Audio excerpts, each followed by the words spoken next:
The first time I ate someone's grief, it was an accident. We were at my Aunt Marlene's funeral. The air smelled like wilted lilies and damp grass, and the sky hovered somewhere between morning and storm. My cousin Lila stood rigid beside the casket, her face streaked with mascara and snot, clutching her mother's wedding ring so tightly I thought it might fuse into her palm. I didn't know what to say to her. I never did at funerals, so I offered one of those empty, automatic hugs. The kind that says, "I'm here," without saying anything at all. But this time, something different happened. When Lila hugged me, she pressed the ring into my hand. Hard. I flinched a little as the metal bit into my skin. "I can't look at it anymore," she whispered, her voice barely audible through the sobs. "Just take it away." I nodded, slid the ring into my coat pocket, and walked her back to the car. The rest of the day passed in a haze of condolences and too sweet coffee. I didn't think about the ring again until I was halfway home. That's when I felt it, a warmth blooming in my chest.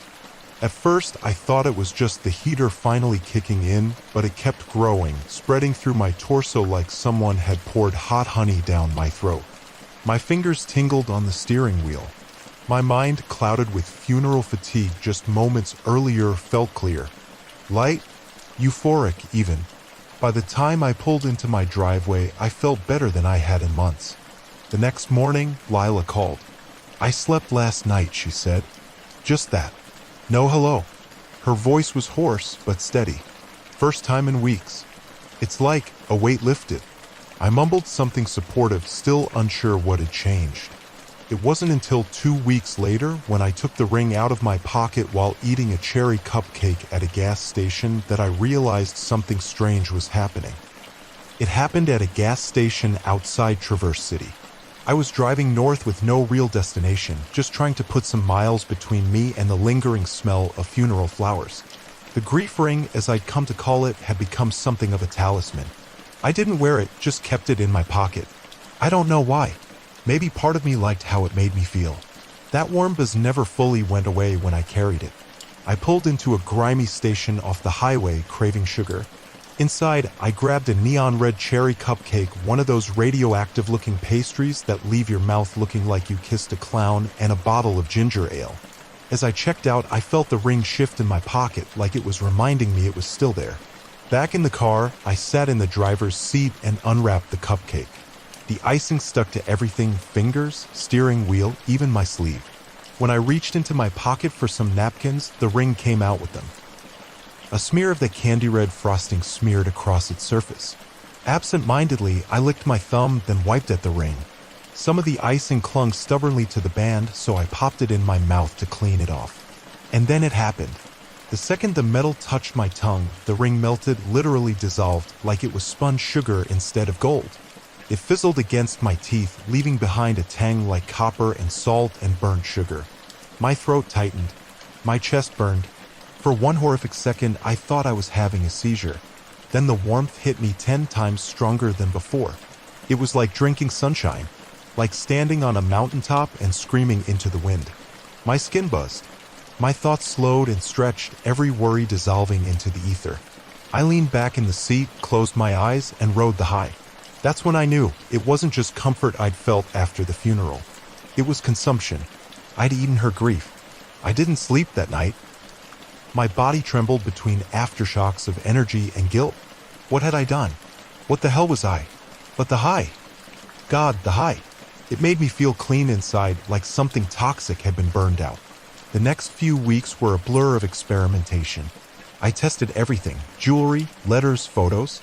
Some items did nothing. Others hit me like shots of pure emotion.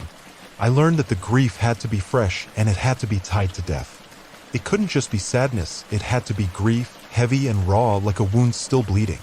And always there was that heat, that rush. I couldn't help myself. I started searching for grief.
Grief, I discovered, has a scent.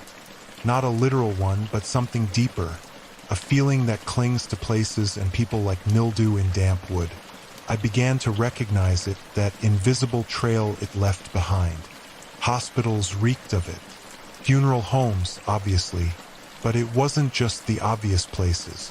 It curled under doorways, seeped into cafes where someone stared too long at a photo on their phone, or lingered near graveyards where no one visited anymore. I became an addict, chasing after sorrow like a man searches for his next drink. The first time I sought it out deliberately was at St. Boniface's. I didn't have a reason to be there, no funeral, no connection, just a gut feeling. I walked the corridors like I belonged, nodding at nurses, my hands shoved into the pockets of my worn leather jacket. Room 214. That's where it hit me. A pulse of agony so sharp I had to grip the wall to stay upright. Inside, a woman in her 50s sat beside a bed, holding the hand of a boy who couldn't have been more than 12. Tubes snaked from his chest. His skin was translucent, lips pale blue. She didn't cry. Her eyes were dry and hollow, a depthless exhaustion written into every crease on her face. There was a paper daisy on the bedside table, folded perfectly, edges smudged from use. I don't know why I picked it up. Maybe I needed something small to carry out without drawing attention. Maybe I hoped it wouldn't work, but it did. I waited until I got to my car, and then I held the flower between my palms like a prayer. It burned hotter than the ring. It hit me so hard I screamed. The pain wasn't mine, but it moved through me as if it had always belonged there. Sharp, raw, edged in maternal desperation. A scream with no sound.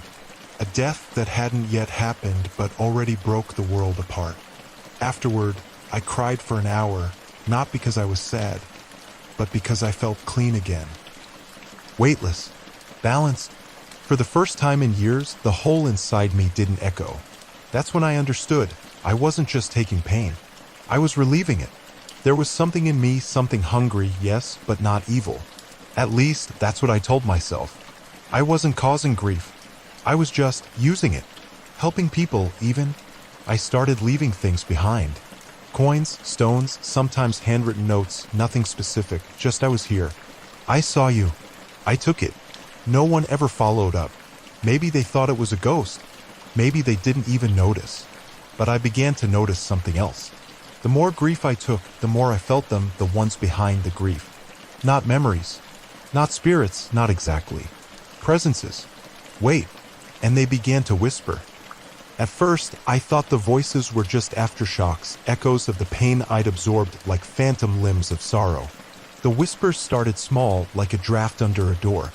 I'd wake in the night, sure I'd heard a name spoken or a sob muffled behind my closet door. Sometimes a voice would say something so ordinary, turn the light off or don't forget the keys, that I'd check my phone, thinking it was a notification or maybe a neighbor through the walls. But my apartment was on the top floor. No one lived beside me. And then I began seeing them. Not clearly, never clearly. They lived at the corners of things. Reflections in darkened TV screens. Movement in a hallway that should have been still. Once, while brushing my teeth, I glanced up and nearly swallowed my tongue. Behind me, in the mirror, a woman stood barefoot, her hospital gown damp with blood at the hem. Her eyes met mine for only a second before she vanished. But that second stretched long enough for me to register the look on her face. Not fear, not anger, recognition. I dropped the daisy that had been on my nightstand. I hadn't touched it since that night at the hospital. It was dried and brittle now, but when it hit the floor, the air shuddered like something exhaled. That night, the whispers got louder. They said things I couldn't understand, sometimes in languages I didn't know. One night, I swear one of them spoke in my mother's voice. "Why didn't you stay?" it asked. "Why didn't you say goodbye?" I tried sleeping with music on.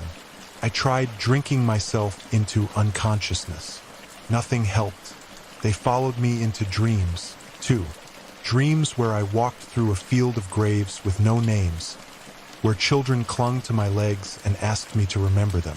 Some nights, I woke with dried blood under my nails. I hadn't been bleeding. I went back to the grief. Compulsively.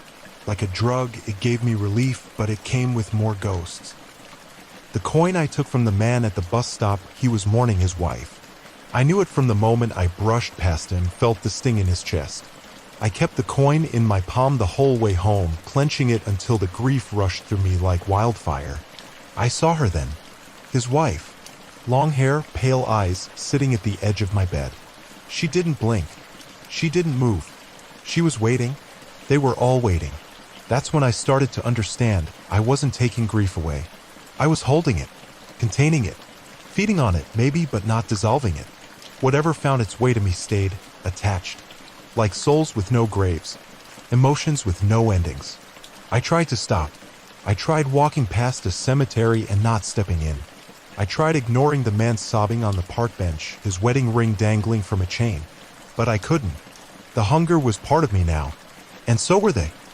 It was raining the night I met her. Not just a soft drizzle, but a soaking, wind-lashed downpour that blurred streetlights and swallowed footsteps. I'd left my apartment in a daze, desperate to escape the voices gnawing at the edges of my mind. They whispered over each other now, constant as breathing. Some pleaded, some wept. One just repeated, "Help me," over and over in a child's voice. I walked until my clothes clung to my skin and the cold turned my fingers numb. I didn't know where I was going. Maybe I was hoping the rain would drown the noise. Maybe I wanted to disappear into it. Then I saw her.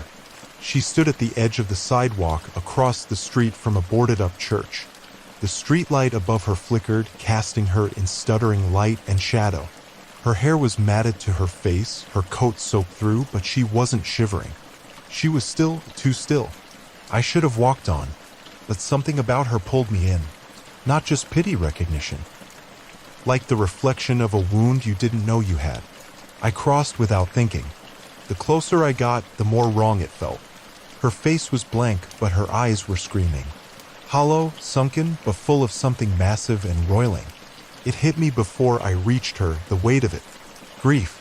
Like a tsunami waiting to collapse. "Are you okay?" I asked, my voice breaking under the rain. She turned to me, slow and stiff, like a puppet moved by invisible strings. Then she smiled. Not kindly. She lifted her hand and held out a small object. A baby sock. I froze. And then the wave hit. Not literally, but inside it was as if a dam burst. Images tore through me. A nursery in pastel blue, a crib empty and unmade, a phone ringing and never being answered. A scream, raw and wordless, echoing against sterile hospital walls. I fell to my knees. She stepped forward, gently placed the sock in my palm, and whispered something in a language I didn't understand. But the meaning was clear. "You take it now." The baby's sock was soaked, but I felt its warmth, or something like warmth. Not from the sock itself, but from what clung to it. The sorrow, the memory, the loss. And then she was gone. Not walked away. Gone. Like the rain had washed her off the sidewalk. But the grief remained. I stumbled home clutching the sock like a relic, my heart pounding, my mind unraveling. The voices in my apartment hushed when I entered. For the first time in weeks, they were silent. Too silent. That night, I dreamed of a crib that rocked itself. Of lullabies sung backward. Of a woman standing over my bed, whispering to something cradled in her arms, something swaddled in shadow. When I woke, the sock was on my pillow. Dry. The silence didn't last. It began to shift, subtly at first, like a house settling in the dark. The usual chorus of voices was gone, but something else had taken their place. Not noise. Pressure. Like the air was heavier in my apartment, dense with something unseen. I kept the baby sock in a drawer, but I could feel it pulsing like a heartbeat under floorboards. And then I noticed the changes.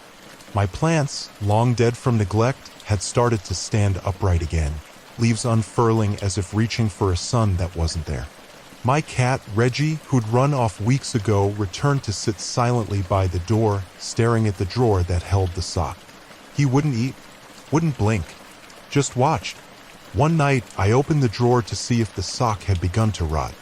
Instead, I found it pristine, clean, soft, but warm again, warmer than anything should be without a source. I touched it. In an instant, another grief cracked open inside me. Not mine. A man this time. Older. Alone in a room filled with unopened birthday cards. The air smelled like disinfectant and old wood. I saw his shaking hands hold a photo of a boy in a graduation cap. He whispered, "I should have told you I was proud." Then the sound of the photo dropping. And silence.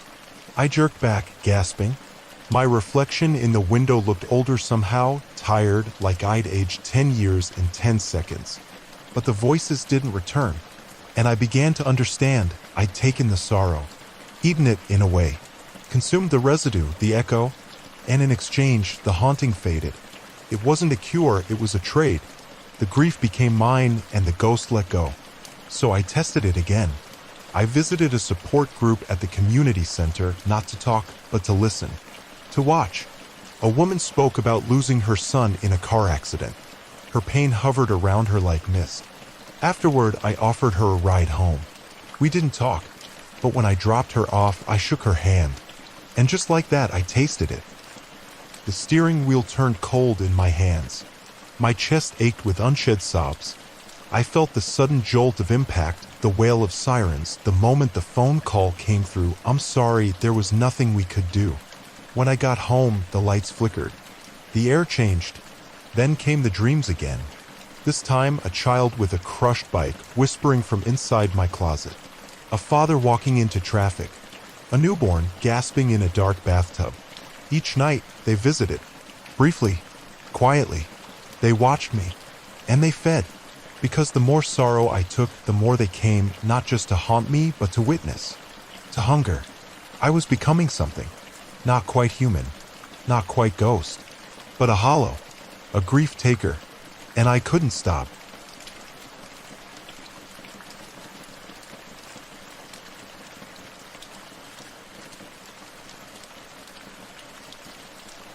I found him on the bridge at 3 a.m., barefoot, coatless, staring over the edge as if the river below whispered sweet release. His name was Malcolm. I didn't ask, I knew. The grief clung to him like soaked wool, heavy and hopeless. He didn't look at me when I approached, didn't flinch when I stood beside him. The air was cold and the wind cut through my jacket like needles. But beside him, it was colder still. Hollow. I didn't speak at first. I just stood there, close enough that our shoulders almost touched. After a moment, I offered him my thermos. Coffee. Lukewarm. Bitter. He didn't take it, but his lip twitched like he might have once known how to smile. "You don't have to talk," I said quietly, watching the river writhe below. "But I'll listen if you do." He didn't answer for a long time. Then finally, he whispered, "She used to call me Bear." I waited. "Our daughter," he continued, voice brittle. "She had these curls, wild curls, like dandelions in the wind. Every morning, she'd jump into her bed, yelling, 'Time to wake up, Bear.' Then one day, she just stopped." He didn't cry. His face was locked in that expression I'd come to recognize, a mask stretched thin over a broken skull. "Cancer," he said, almost too quietly to hear. "We shaved our heads together. She made me promise to be strong, to stay with Mommy. But I couldn't. I left after the funeral. I told my wife I was going for a walk, and I just never came back." The wind howled through the steel girders of the bridge. A sound like weeping. "She's gone," he said, "and I don't know how to carry it anymore." I didn't tell him it gets better. That would have been a lie. Instead, I reached into my coat pocket and pulled out a small ribbon, pink, frayed at the edge. Found it at a bus stop weeks ago. A child's hair tie. I held it out to him. "Take it," I said. "You don't have to say anything. Just hold it." He hesitated, then took the ribbon. The moment his fingers brushed mine, it hit me like a freight train. The chemo stench. The endless hospital beeping. The way her tiny hand held his as she whispered, "Don't be sad, Bear." The room full of flowers that never masked the smell of death. The unbearable silence afterward. And finally, the moment he walked out of his home, grief boiling in his throat like bile, shame burning hotter than any flame. My knees buckled. I gripped the railing, gasping. Malcolm looked at me then, really looked. "You okay?" he asked. I nodded, wiping blood from my nose. He stepped back from the edge slowly, as if waking from a trance, the ribbon still in his hand. He didn't jump, but that night, in my apartment, something else did. A girl with curls stood by my bed. She didn't speak, just looked at me with hollow eyes, then turned to the wall and melted into it like smoke. And I wept, because I'd taken the sorrow, and she was free. It started with the shadows. Not the ones cast by lamps or passing headlights, those I could understand. These moved on their own, creeping where they shouldn't. They pulled in corners that light couldn't seem to reach. And at night, I could feel them watching. After Malcolm, I stopped sleeping. Each grief I consumed left behind echoes, but these were louder, more persistent. I began noticing small things out of place, a window left open that I never touched, footsteps on my floorboards when I was the only one home, the scent of flowers in my kitchen when I hadn't bought any in weeks.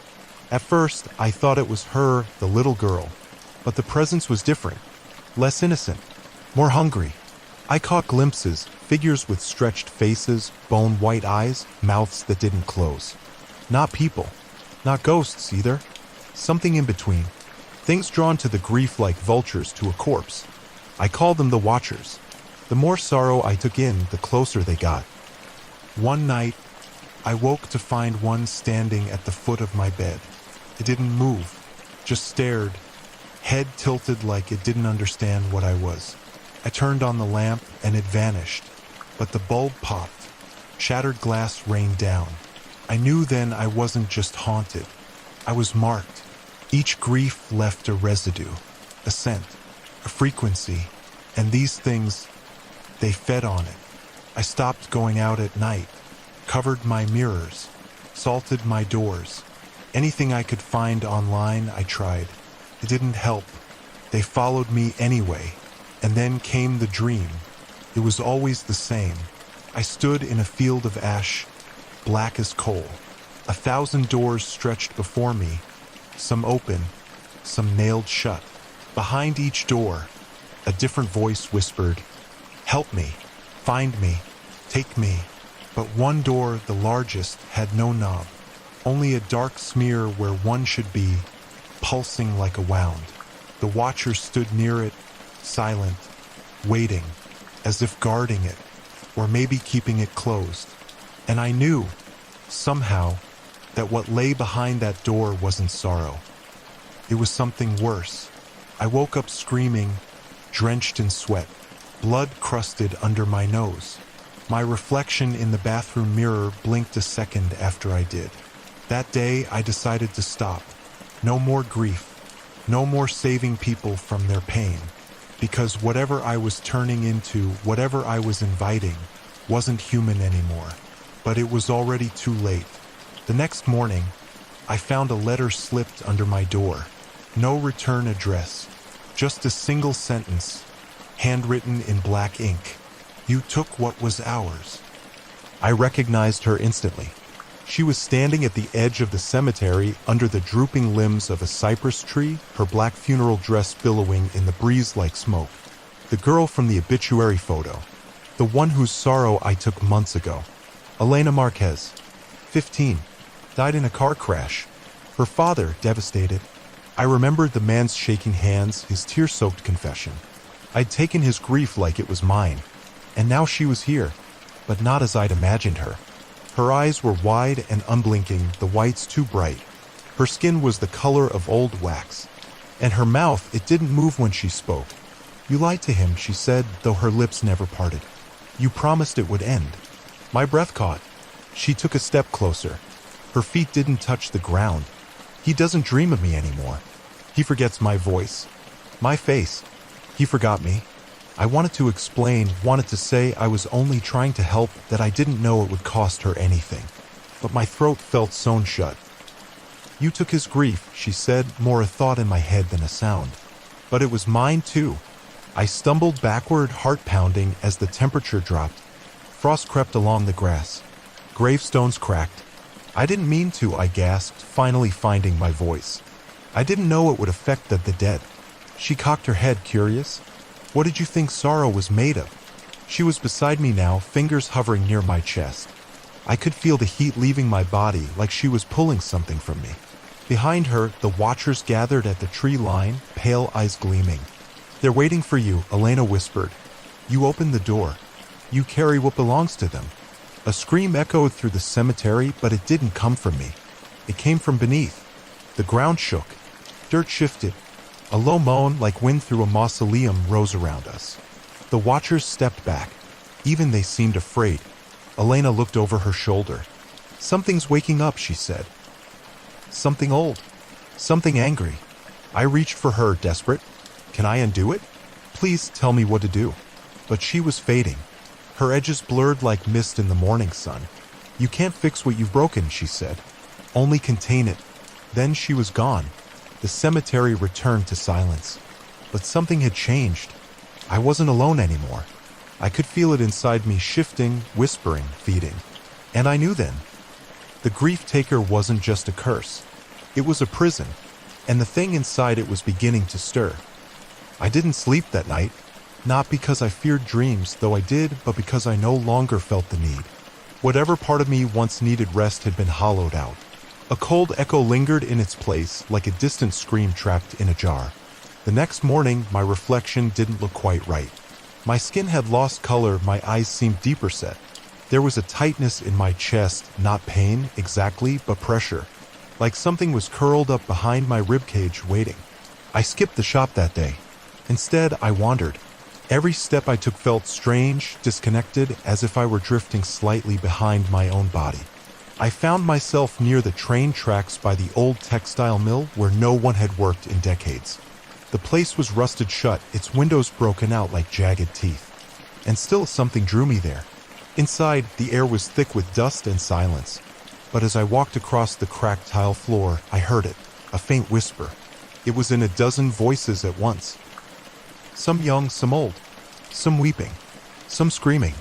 They weren't outside. They were inside me. I collapsed near an old loom, gripping my head. The voices swirled, overlapping, each one clawing to be heard.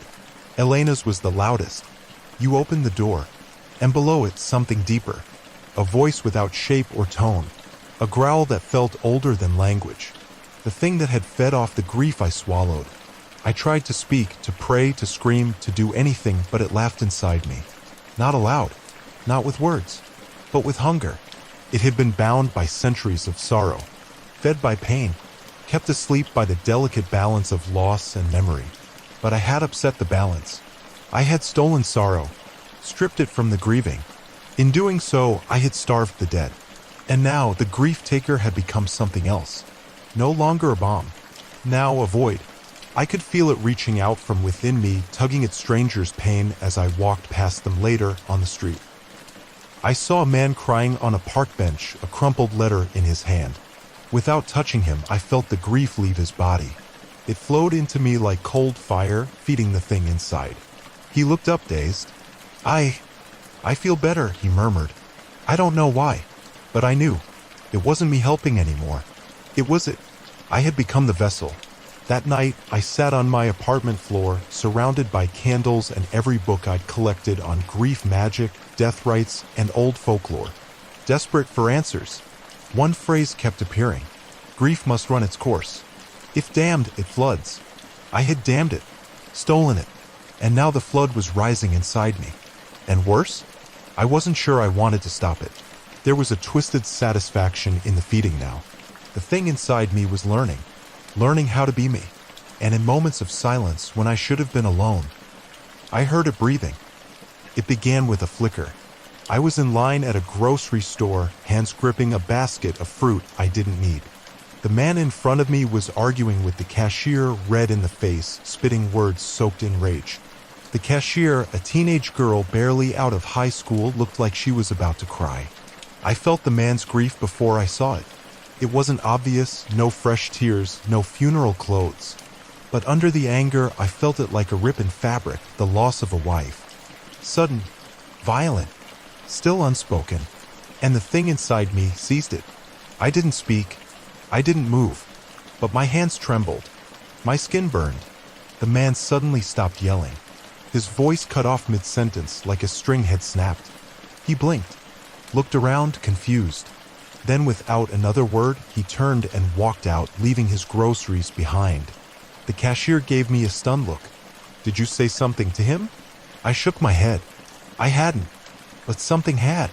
When I got home, my apartment was ice cold. I touched the wall heater. It was on full blast, but the air around me seemed to exist outside natural laws. I lit candles again, hoping the warmth might help. But as the flames flickered, they bent. Not from wind, but away from me, as if even fire knew what I was becoming. That night, I dreamed not of people, but rooms. Empty rooms. 100 of them. All silent. All abandoned. And in each one, a shadow moved just at the corner of my vision. I could never face it directly, but it was always closer when I turned away. When I woke, my hands were covered in soot. Not ash soot. From where? I scrubbed it off, but the black stain didn't want to leave. My fingertips had gone numb. My mouth tasted like iron. I vomited in the sink, and in the mess were teeth. 3 small human teeth. Children's, maybe. I stared at them in the basin, my mind screaming for an explanation my mouth couldn't give. Was I dreaming, or had something inside me pulled the memory of a child's death to the surface? I opened my journal. My handwriting no longer looked like mine. It slanted differently, sharper, tighter. Words I didn't remember writing appeared between my notes. The body forgets. The soul remembers. Grief is currency. You are the market. They are lining up. Lining up. For what? The next morning, I walked through a cemetery on impulse. I hadn't meant to go there, but my legs knew the path. I moved between the headstones like a ghost among ghosts. I didn't cry. I didn't pray. I listened, and beneath the silence, there it was again. That breath, not mine, came from inside me, but I wasn't breathing. I stopped beside a grave marked simply Thomas Gray, 2016. No birth date, no epitaph, no offerings. The stone looked new, replaced. I reached out, unsure why, and then I blacked out. Seconds, minutes, hours, I couldn't say. When I opened my eyes, I was kneeling, both hands dug deep in the soil. My fingers were bloodied. Beneath my nails, scraps of cloth, soaked and dark. Something moved beneath me. I screamed. Loud, long, but the cemetery swallowed it whole. No one came, and when I stood, the earth was still again. But I knew now, possession wasn't something that happened to me. It was something I had invited. At first, I mistook them for intrusive thoughts. They crept in subtly, half-heard phrases while washing dishes, background murmurs during walks. "Tell her I didn't mean it," one said. Another whispered, "She's cold, still cold." I chalked it up to lack of sleep, to trauma. But they didn't fade. They multiplied. The voices weren't constant, but they were persistent. I began to notice patterns. Certain phrases came with certain sensations. One always left me with a metallic taste in my mouth. Blood, I realized. Another brought the smell of wet leaves and river water. It wasn't just imagination. It was sensory. They weren't all mournful. Some were furious. There was one, low, gravelly, who hissed, "They left me in the fire." His voice echoed whenever I passed anything burning, a stove, a match, even a lighter's flick. I had to stop using candles. One night, I turned on my electric fireplace and he screamed through the walls. I tried recording the whispers. My phone picked up nothing but static, but when I played the footage back, I saw flickers in the reflections, shadows shifting in the glass, faces forming in the microwave door, eyes blinking where there were none. Once, I caught my own face staring back at me, but it wasn't blinking in sync. I deleted every recording. I couldn't risk inviting them further in. Then came the night I woke up paralyzed.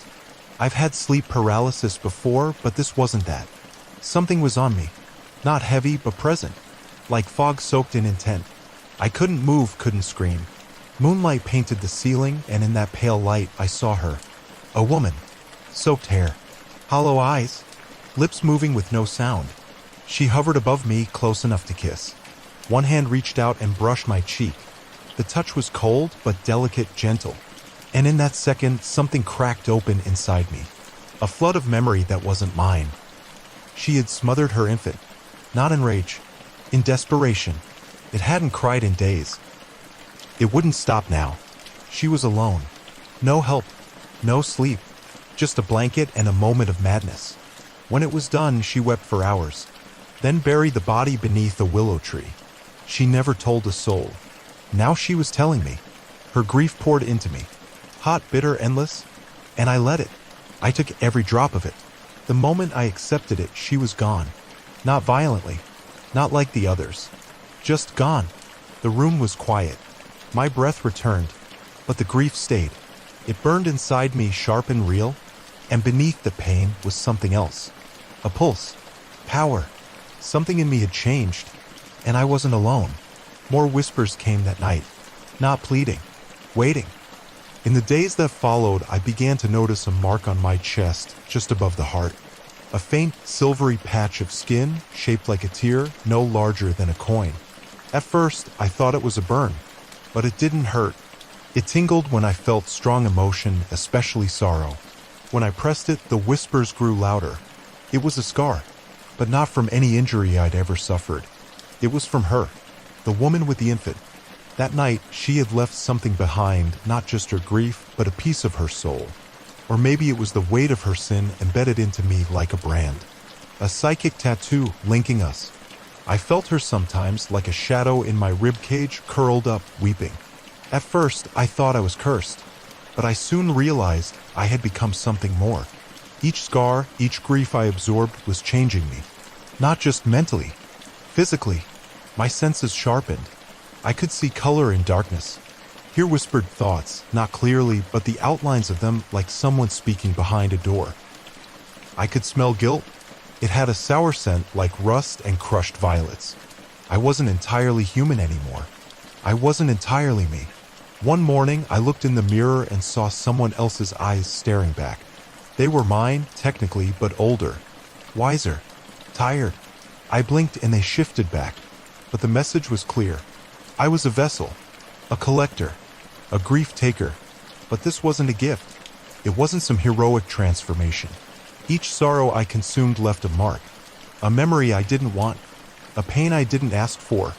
The world started to feel heavier. People's eyes lingered on me longer. Strangers would burst into tears walking past as if my presence unlocked something buried inside them. Children stared and then cried. I avoided mirrors. I started wrapping my chest with gauze, trying to forget the scars forming. But they multiplied. Each one glimmered faintly in low light. Some were curved, others jagged. One looked like a set of teeth. The worst came 3 nights later. A man appeared on my fire escape. Tall, thin, wearing a funeral suit 2 sizes too small. His mouth was full of ash. Literally, I saw it spill out when he spoke. He didn't ask for help. He commanded me. "You will take it," he rasped, pointing to his chest. "You are the vessel. It must go somewhere." I shook my head. "Not like this. Not forced." He grinned with a mouth of soot. "Choice is an illusion. The sorrow finds its home." He stepped forward and vanished. But the mark appeared anyway. It burned as it formed, the shape of a black sun. That night I didn't sleep. I stared at the ceiling, listening to a choir of the dead whisper lullabies soaked in misery. They weren't warning me anymore. They were welcoming me. Sleep became a luxury I could no longer afford. Each time I closed my eyes, I entered someone else's nightmare. A woman searching for her lost husband in an endless maze of hospital corridors. A boy trapped beneath ice, screaming for a mother who never came. A soldier holding the shattered remains of his friend beneath the crimson sky. These were not dreams. They were memories. Memories that did not belong to me, but now lived inside me, vivid and raw. I awoke drenched in sweat, gasping, heart pounding with sorrows not mine. Every night was a plunge into another's hell. I was haunted by stories I never lived, regrets I never earned. The grief I had absorbed was not dormant, it was alive and growing restless. One morning, my reflection refused to follow me. I moved, he did not. He just stood there, watching. The same face, but with hollow eyes and scars that glowed faintly silver. His mouth opened soundlessly, but I could feel what he was saying. More. The hunger had grown. Not mine, but its. The entity inside me. The grief that had gained weight and shape and voice. It wasn't content with what I'd taken. It craved sorrow now, like a leech. I wasn't sure if I was still feeding it or if it was feeding on me. That was when the cravings started. Not for food, not even for rest, but for pain. I found myself drawn to mourners. I lingered near graveyards. I visited hospice wards, pretending to be a volunteer just to be near the freshly grieving. Their sorrow shimmered in the air around them like steam rising off hot pavement, and I could smell it, feel it on my tongue. A sweetness laced with salt and rust. It made me sick, but I couldn't stop. I took a man's grief once without his permission. A small one, his dog had died. He didn't even know I was there. Just a brush of fingertips across his sleeve as he wept beside the park bench. The sorrow passed into me like a breath held too long. And when it did, something inside me purred with satisfaction. It was wrong, but it felt right. That terrified me. I began researching, digging into mythologies, old books, cult forums, whispered stories, and I found them traces of people like me. Not many, scattered across centuries, known by different names: woe-bearers, sorrow-eaters, grief-takers. Every story ended the same. They lost themselves, became vessels of mourning, puppets of suffering. They didn't die, not exactly, but they stopped being human. They became something else, and I was already halfway there. I had to make a choice. Either find a way to control this thing, or let it consume me entirely. I stopped answering my phone. I stopped going to work. I let the world shrink to the perimeter of my apartment, a dim cocoon where I could try to hold the grief at bay. But even here, in the dark, I wasn't alone. The presence had changed. No longer a whisper, no longer just dreams. It watched. I could feel it standing behind me sometimes, just outside my line of sight. A stillness so heavy it bent the air. Sometimes I caught glimpses of it in the mirror, a shape like smoke with eyes like morning veils. It didn't speak in words anymore. It spoke in longing, in need. And I began to understand this wasn't just some passive curse. It had intention. It wanted to feed, to grow, and then to act. I needed answers. I returned to the old grief forum, the one where I'd first found Elena's post. I searched its archives, reaching out to anyone who had ever mentioned seeing things, feeling things after trauma. Most replies were bots or broken threads, except one. A user named Ashes in the Mouth replied to my message within the hour. "You're further along than I ever got. I'll help if I can, but you won't like what you find." We arranged a video call. He was an older man, gaunt, with eyes too wide and lips chewed to rawness. The moment he saw my face, he paled. "You've taken too much," he whispered. "It's inside you already, isn't it?" I didn't answer. I didn't have to. He told me about a ritual, the morning threshold. It was old, fragmented, banned by most spiritual communities. A rite of separation could, if done correctly, force the grief into a dormant state. Not remove it, but seal it. Give me back my mind. "What's the cost?" I asked. He laughed bitterly. "It takes your capacity for grief. You'll never mourn again. You'll lose the part of you that feels sorrow, for yourself, for others. You'll survive, but you'll be hollow." I hesitated. Was that a life worth saving? "I did it," he confessed, voice breaking. 30 years ago. My wife died and I couldn't bear the pain. I started taking grief from others, just like you. Then came the shadows, the hunger, the dreams. I did the right? Did it work? Yes. I don't feel grief anymore, but I can't love either. Not truly. I watch my children cry and I feel nothing. I buried my sister last year. I didn't shed a tear. It saved me, but I think I died anyway. Silence fell between us. Your choice, he said, before disconnecting. I sat in the darkness, staring at the screen, hands trembling. No more pain, but no more love. A clean severing. Was that better than the slow descent into whatever the thing inside me was becoming? Behind me, the air grew cold. The thing stirred and waited. The journal arrived in a plain, padded envelope, no return address. Inside was a small, battered notebook, Elena's handwriting unmistakable on the first page. If you're reading this, then I didn't make it. But maybe you still can.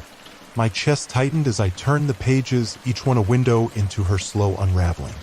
She had documented everything, the way it started with absorbing her brother's grief, the mounting pressure of the entity that followed, and the dreams that turned into memories that weren't hers. Memories of drowning, of children crying, of people screaming into empty rooms. But more than the horror, Elena had tried to understand it. She'd researched folklore, old mourning rites, obscure spirit traditions. She believed the entity was ancient, pre-language, she called it. A grief-taker not born from trauma but sustained by it. It didn't just feed on pain, it catalyzed it, weaving itself deeper into lives by promising relief and delivering devastation. It becomes more persuasive as it grows, she wrote. It can mimic voices, even faces. It doesn't want to kill you. It wants you to keep using it, until there's nothing of you left. One page had only a single line scratched deep into the paper. Don't believe its kindness. That's how it wins. Another passage shook me to my core. It started whispering to me with his voice, my brother's. Said he was proud of me. Said it was okay to let go. That I was doing good work. But that wasn't him. It only knows the shape of sorrow, it doesn't understand love. Elena had tried to resist. She even found a way to starve the entity by isolating herself, meditating, focusing on joy. But she admitted it was temporary. The thing would wait, patient and cunning, until the next heartbreak. In her final entry, her handwriting was barely legible. I'm not alone anymore. I hear others weeping. They're with it now. I think they were always with it. The ones I helped, their pain echoes through me. I thought I was taking it from them, but it was collecting them all along. It lied. We don't carry their grief, we carry them. I dropped the journal. My body was trembling. I wasn't just being haunted by sorrow, I was carrying the souls of those whose grief I had devoured. Every sleepless night, every scream behind my eyes, every distorted dream, it wasn't symbolic. It was real. I had taken more than pain. I had stolen people's last pieces of self and fed them into something else. And now I was next. I stared at the journal, numb. What had I done? What was I becoming? Behind me, the air shifted, and I heard a voice. Soft, familiar. You're doing good work. I turned slowly toward the sound. It wore my mother's face, but it wasn't her. It stood at the edge of the hallway, its borrowed face a perfect echo of my mother's, down to the gentle crease at the corner of her eyes. But the eyes, those were wrong. They were too still, too calculated. You look tired, it said, voice honeyed with concern. You've carried so much. Let me help. I didn't move. Couldn't speak. My heart thudded like a drum in a death march. You used to sing, it added softly, taking a slow step forward. Remember? Edelweiss. She used to hold your hand and hum it when you had nightmares. You were so small. That memory wasn't just mine, it was sacred. I hadn't told anyone about it. Not even Elena. It had been my secret corner of comfort. And now this thing had it like a key to my soul. You're not her, I whispered. It tilted its head. Aren't I? Don't you feel better just seeing me? You don't have to carry this anymore. I backed away into the study, hands shaking. The journal still sat open, Elena's warnings glowing like embers in my mind. Don't believe its kindness. That's how it wins. The thing took another step, slow and graceful. You tried, didn't you? Like she did. But people don't want to be healed. They just want to feel less for a little while. That's why they came to you. That's why they always will. I reached into the drawer for the small metal box I had kept sealed since Elena's funeral. Inside was the hair ribbon she had worn that day, black and fraying. Her mother had given it to me, saying she'd want me to have it. The entity paused at the doorway. It didn't like that.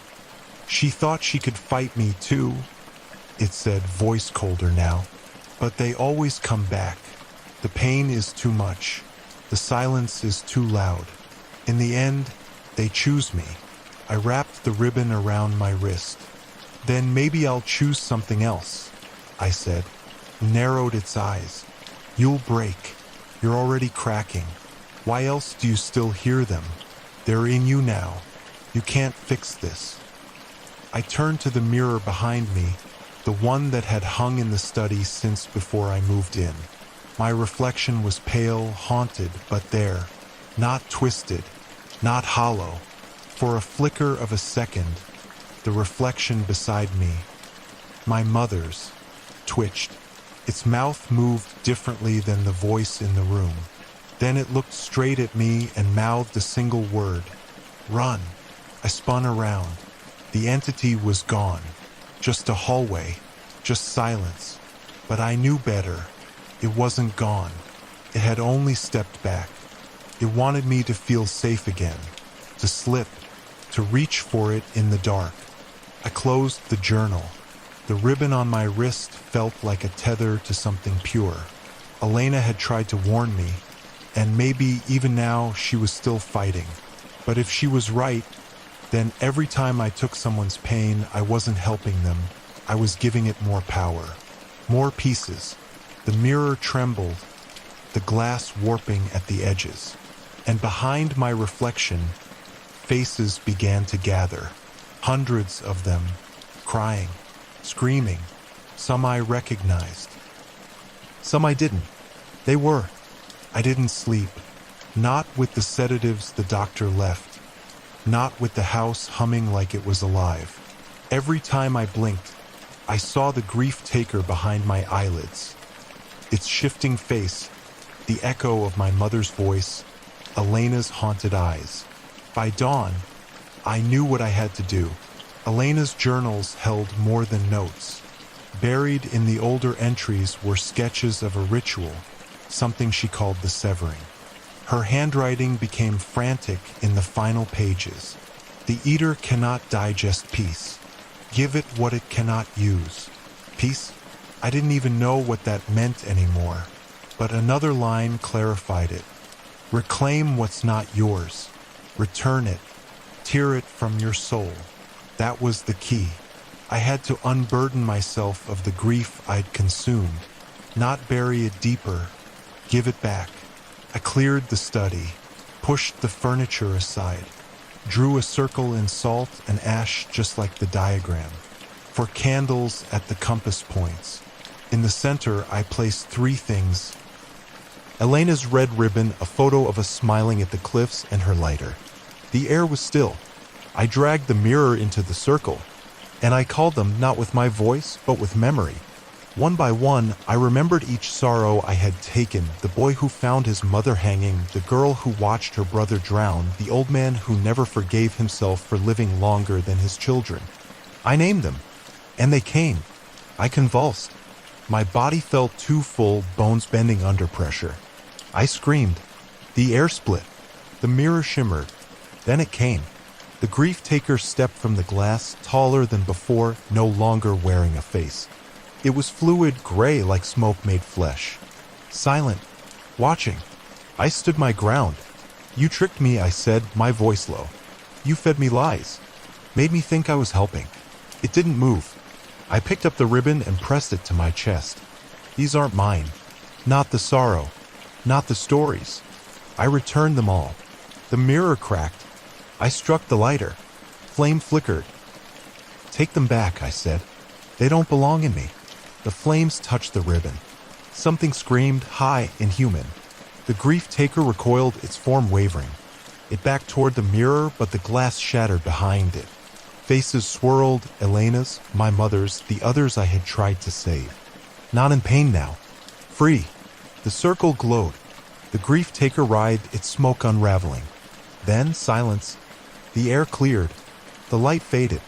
I was alone in the study, the ash circle still smoking, the mirror broken. And for the first time in years, I didn't feel full. I felt empty. But it was mine.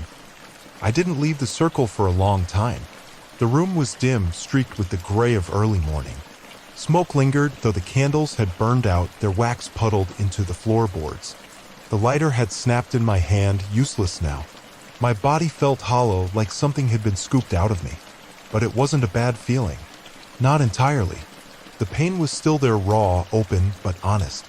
It was mine now, no longer borrowed, no longer warped by the thing that had twisted grief into chains. The mirror was shattered across the floor, jagged pieces reflecting fragments of my face. I looked older, worn, but I could see my own eyes again. I stood slowly, legs trembling like I'd run a marathon. Every joint ached. My stomach was empty. I hadn't eaten since, God, I couldn't even remember. Days? I stumbled to the kitchen and made toast. The simplest act. Bread, heat, crunch. And I cried. Not because of the grief taker, not from fear, but because it had been so long since I did anything normal without hearing someone else's screams in my head. The toast tasted like ash and salt, and I cried anyway. The house was silent. No creaking floorboards. No whispers in the walls. The air felt still, like something had finally let go. I checked the guest room. Empty. Clean. The black journal sat on the dresser. Elena's handwriting on the cover, one final message etched in ink. If you survive, don't carry it forward. Break the cycle. I packed what little I needed. Clothes, her journal, my own notebooks filled with too many fragmented thoughts. The air outside smelled of summer, damp and earthy. Birds were singing. I walked down the gravel path and didn't look back. I didn't know where I was going, only that I couldn't stay here. I passed the burned tree at the edge of the woods, the one that Elena used to say had been struck by lightning twice but never died. Its bark was split, but green still pushed from its branches. A reminder. I stopped at the hill where the cemetery lay quiet beneath the oaks. Elena's grave was marked by a small stone. No epitaph, just her name and the dates. But I didn't need words to know who she had been. I knelt and placed the red ribbon on her grave. I let them go, I whispered. I let you go. The wind picked up, cool and soft, brushing through the trees like a breath. I closed my eyes, and for a moment I could swear I heard her laugh, a faint, distant, but real. I stood and walked into the world. The grief taker was gone, but I would carry the memory not as a burden, not anymore. As a warning, and as a vow. It's been a year. The nightmares still come, but they don't own me anymore. Sometimes I wake with tears in my eyes, sometimes with laughter on my lips. Sometimes both. Grief is strange like that. It leaves room for contradiction, for healing, for hauntings of a gentler kind. I live in a small town now, one with wide skies and quiet streets. People wave when you pass them on the road. No one asks too many questions. I'm thankful for that. I work at a bookstore. There's a comfort in stacking stories, tales of ghosts, heartbreak, joy. People trust books in ways they don't trust each other. Maybe because pages don't judge the reader. Every now and then, someone walks in with eyes like mine, tired, heavy, looking for something they can't quite name. I know that look. I offer them tea. I recommend a book. I listen. And sometimes, just sometimes, I see something loosen behind their gaze, something softening.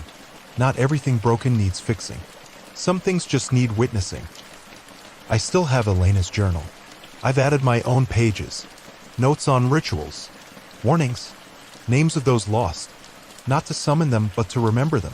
Memory is its own kind of magic, a soft rebellion against oblivion. One day I met a woman at the river sketching the current. She reminded me of Elena in ways that hurt and healed all at once. We talked about grief, about survival, about art. Her name was Mira. She didn't ask what I'd been through, but somehow she knew. We walk together sometimes now. No promises, just presence. She told me once, there are people who feel too deeply for this world and still choose to stay. I think you're one of them. I didn't know how to respond, so I just nodded. Sometimes silence is the truest answer. There's an ache that never fully leaves. I won't lie about that. Some ghosts stay, but they grow quieter. Less cruel.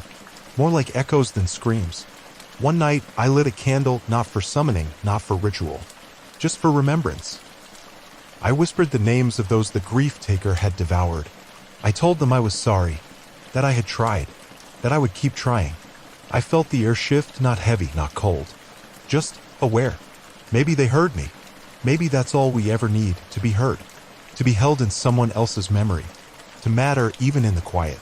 I've learned this. Grief isn't something you conquer. It's something you carry, learn to hold without letting it break you. And sometimes, in the deepest sorrow, something new takes root. Not joy. Not yet. But hope. And that is enough. For now.